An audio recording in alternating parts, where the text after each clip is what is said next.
What's going on, guys? Kaiga here. This cute little bunny has been added to SEA Southeast Asia, and I'm going to walk you through what's going on with it, stats, abilities, and where we get it from. Let's get into it.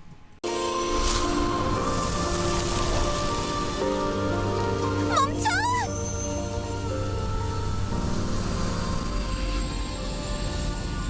체스트는 로즈! 반드시 돌아오게 하겠어.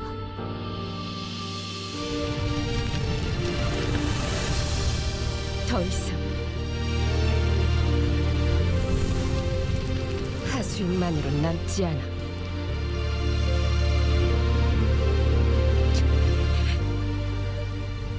이제부턴 나를 위하여 오로지 나만 깨어있을 뿐. 멈춰!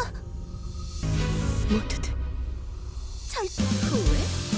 하, 네가 누구랑 얘기하는 줄은 아는 거야? Alright, guys, so the bunny, I put all this information over on my Discord in the resources channel.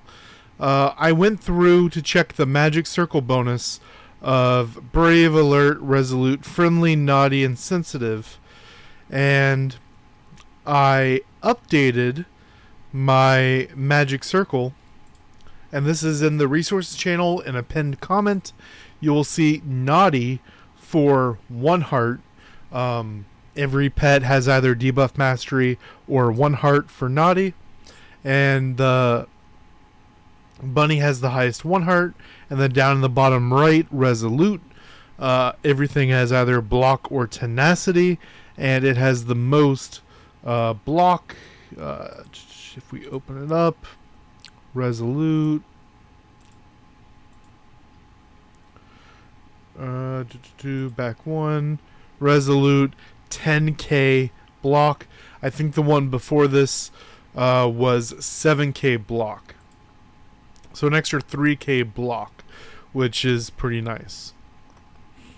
Now, base stats, as you see, it has the ability itself, and it has the 2 red books.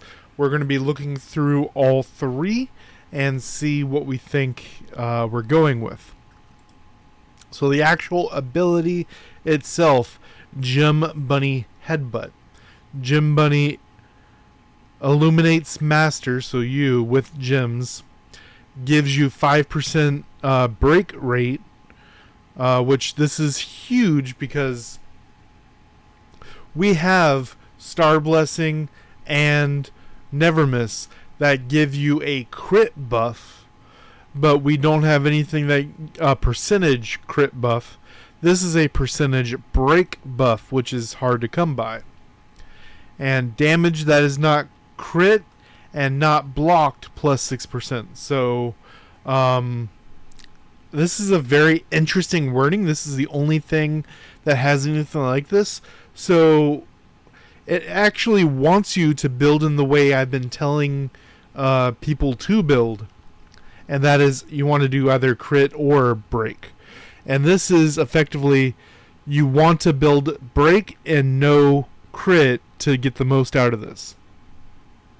So you need to not crit them, and you need to break past their block. And if you do that, 6% damage for 60 seconds, which is a long time for extra damage. And this is the level 3 effect. When you get it, initially it'll have the level 1 effect, and you'll need to evolve it to be level 2, evolve it again level 3. Now the 2 red books change how the ability works. Each of the 2 abilities will have 2 effects, as you see, 1 and 2, and then everything under this, which is you have to scroll to read it, it's all rules about the red books.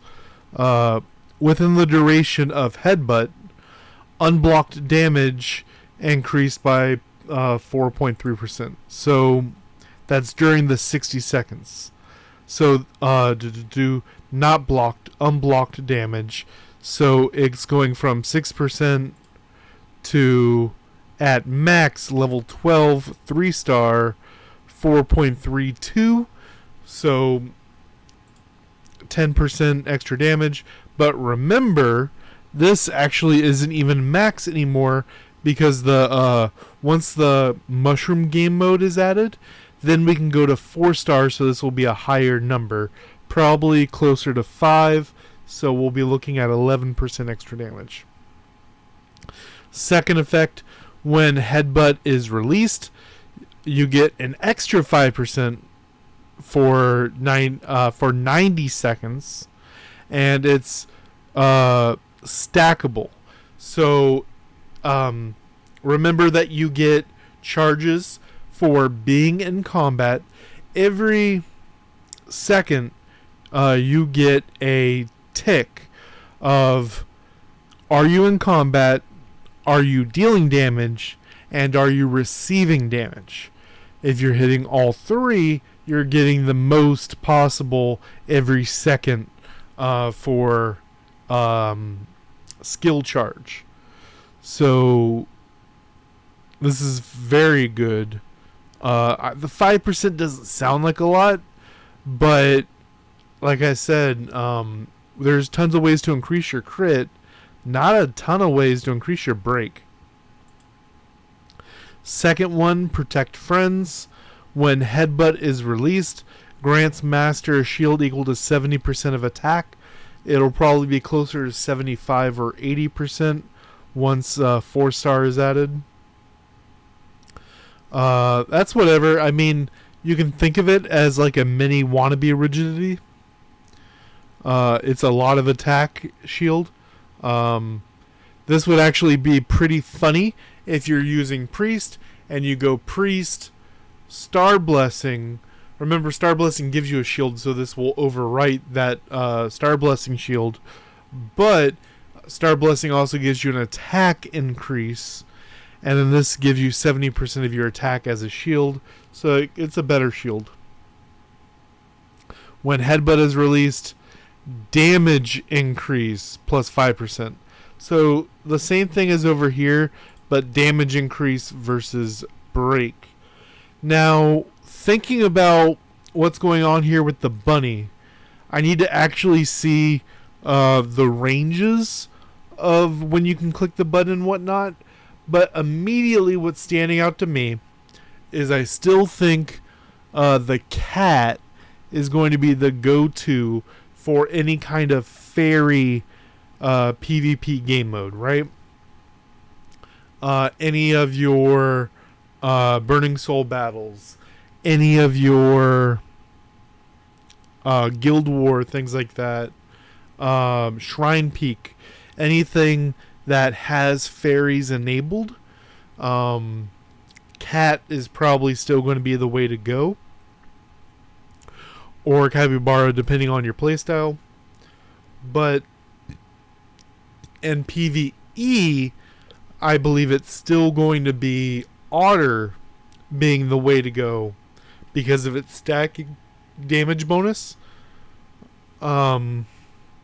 which in my opinion will be better than even this 5, 10, 15% damage increase. But where this bunny does seem to be pretty good at is non-fairy PvP. Bunny is probably going to be really good for top league specifically. Right now, a lot of people just use Capybara to just stun someone, because Capybara's tangerine that he throws has a great range with red books.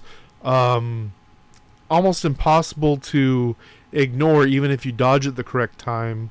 Just some weird timing stuff messes with it. You almost guarantee you're stunning that one person, but and it reduces incoming damage to you. But Bunny here, if you're a break build, probably most of our tanks and brawler types, in top league specifically, Gym Bunny is probably going to be a really good option. We'll have to do some testing on it. Let me know what you guys think down below. Till next time, guys.